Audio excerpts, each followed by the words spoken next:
Good evening, Excellency, ladies and gentlemen. Welcome once again to Cambodia Global Dialogue or Southeast Asia TV. Tonight we'll be touching into a subject that I'm not familiar at all.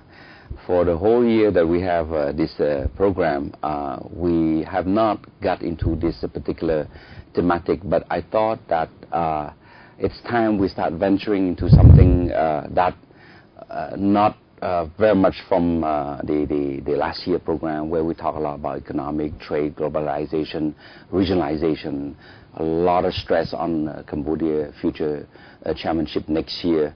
But I think that in the context of developing the country, the issue of governance is very important.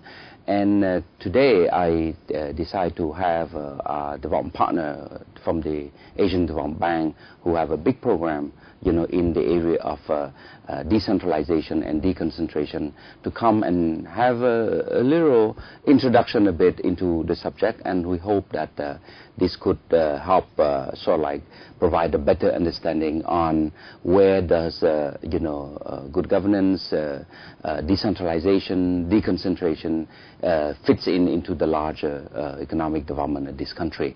I have with me today Mr. Juan Luis Gomez. Juan, can I call you Juan? Yes, please. Yes, okay. Welcome to the show. Thank you very much. It's an honor to be here with you. Yes. Well, Juan, before we get into the subject, perhaps you should say a bit about the background a bit, you know. Very briefly. Yeah. Well, I'm from Spain. Yes. I'm, of course, working for the Asian Development Bank, and I'm responsible for most of the portfolio of the bank operations in support of decentralization reforms and local government finance reform in the Southeast Asia department. Yes. And that includes projects in Philippines, Indonesia, and right now in Cambodia.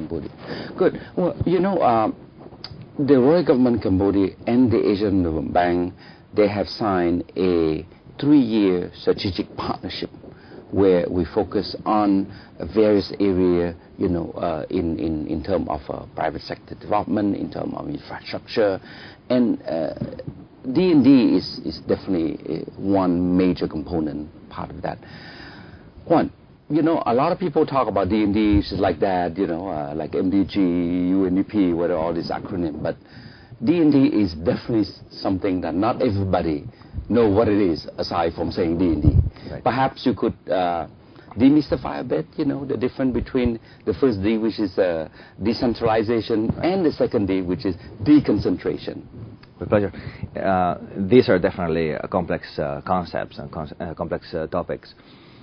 By decentralization, what we generally understand is the transfer of authority, of decision-making power on public functions to lower levels of government, to some national levels of administration and some national levels of government, and even to the private sector in some occasions.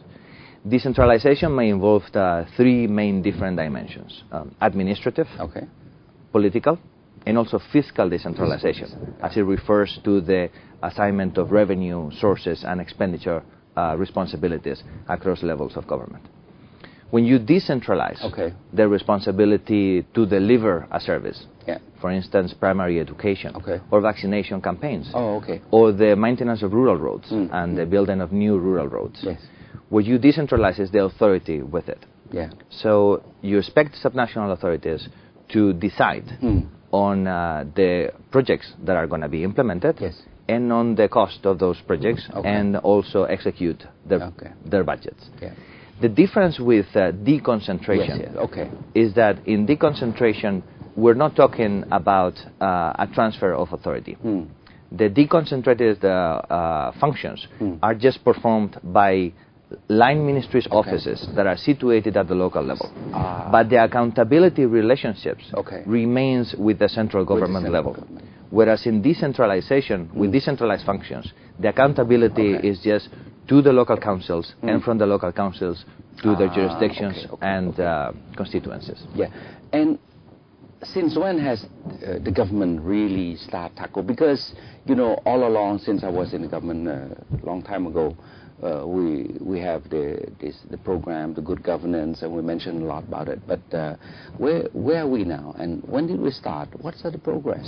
It's already been a long process in Cambodia, and it started with the law in 2001 for the commune and councils. And it followed with the first elections for communes in 2002. That initial focus at the commune level has been recently has received further support with the 2008 organic law on provincial, district, municipalities, and kinds. The current situation, or the focus right now of decentralization reforms, is at the district and municipal level, and of deconcentration reforms at the provincial level of government. We've come a long way. I think that Cambodia has been able to prepare a very rich and fruitful policy and regulatory framework right now. There's still several elements of it that need to be further development, and we are right now at the core of the first phase of implementation, when the first functions will soon, expected by the end of next year, be decentralized to local authorities, and when the elements of the financing system, the assignment of revenue sources, of funds from the central government to district and municipal administrations, will be conducted very soon in year 2012. So we come quite a long way. You know, for me, as I said in my introductory remark, is that this program is all about positioning Cambodia in the region, you know, best practice. How can we make Cambodia more performing? What will be the lesson learned from other countries in the region in a similar thematics? From the development side, how do you see the link between D&D, deconcentration or decentralization, as it linked to the effort of the government, you know, to develop its country? And that's the key question, right? What is decentralization going to do for me? Exactly. And and the link or the potential of decentralization reforms rests with the fact that we have a country in Cambodia and in many others around the region where there are sharp differences in the level of key socioeconomic and development indicators. And those differences are also perhaps prompted because the needs of the local populations differ from one province to another. I see. The needs in terms of public health may differ, the needs in terms of primary education may differ, in terms of infrastructure needs. So when you have a system of government that is truly centralized, there is less flexibility to adapt the services that you need to provide in those different areas to the particular local needs and preferences of the population. By bringing local administration and this decision-making power to the local level, they will be more able, that's the promise of decentralization, to adapt their expenditure and the services to the needs of the population. And that community participation on that decision-making process, by selecting the representatives, but also through participatory budgeting and evaluation mechanisms, is what really can help and facilitate that the services that are provided are the ones that are needed at the local level. You mentioned these the various element or approach to decentralization, and you mentioned something about also not just decentralizing from the central government to the provincial government, but also the stakeholder, which is the private sector. Am I correct in that one? Correct. And if we talk about the private sector, which to me, I'm a fervent believer that the private sector play a big role in the development of a country, whether at the national or at the subnational level, right? Where do they fit? Where does the private sector fit? In many different ways. In many different ways. If we were to focus on what is the local economic development process, which is critically important, and is also a function and a responsibility over which local governments, really local levels of administration, can make a difference in improving this process. You want to have, for a start, participatory processes for the definition of your strategic plans and development plans at the local level that involve private sector representatives. so that you get their views as to what are the competitive advantages of the regions and the different districts and municipalities, what industries perhaps offer the greatest potential for job creation and for economic growth. You want to have that, because those are perhaps, in the basis of those competitive advantages, you should actually structure other strategies, like for instance infrastructure provision, or if you could vocational and technical education as well, to serve the needs in terms of young people that are going to join the labor market in the future with the right skills that are needed by those industries. In many different ways.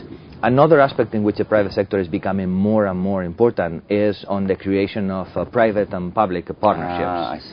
And these are partnerships, associations between private sector representatives and government at the different levels, mostly for the construction of public infrastructure in many different gems. Like, for example, after this big flood, we're going to be, this government going to be, you know, under a lot of pressure to not only to rehabilitate the road, but the lesson learned is that, you know, this big flood is a big gauge, you know, to say, how high is that national road?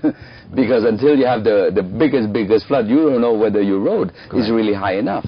But that's the exception on the national road. But there's a lot of subnational road where the role of the private sector can kick in, you know. So this is where you see their contribution. Right? Absolutely. There's potential there that needs to be explored. We have seen perhaps these associations between the private and the public sector be more prevalent on larger infrastructure projects. The build and transfer, operate and transfer kind of agreements over which private sector contributes to the investment and the construction of infrastructures, and then they get the right to operate that infrastructure for a certain number of years to recover the investment. Isn't it a sort of BOT? Yes. I mean that would be one of the modalities that we can explore. I think, however, that when we talk about rural areas and local economic development processes, the projects that we'll be talking would be simpler in nature. What is most important, I think, is to form a larger coalition of stakeholders at the local level, to be able to identify what are really those competitive advantages of the locality and how those can be supported with local infrastructure and by other means as well. And is without that association, without the input of the private sector into the local economic development plans, then we almost guarantee that there will be no success. Other stakeholder, the commune themselves, the commune chief, the commune council, where do you see an empowerment for that process? By all means. We have seen, I think there was, and rightly so, perhaps, a lot of skepticism about the role the communes could play after the approval, the enactment of the 2001 law and the subsequent elections. But what we have seen is that the communes have proved to be great stakeholders in the process of development. They have been able to implement very important projects, mostly in the area of rural roads.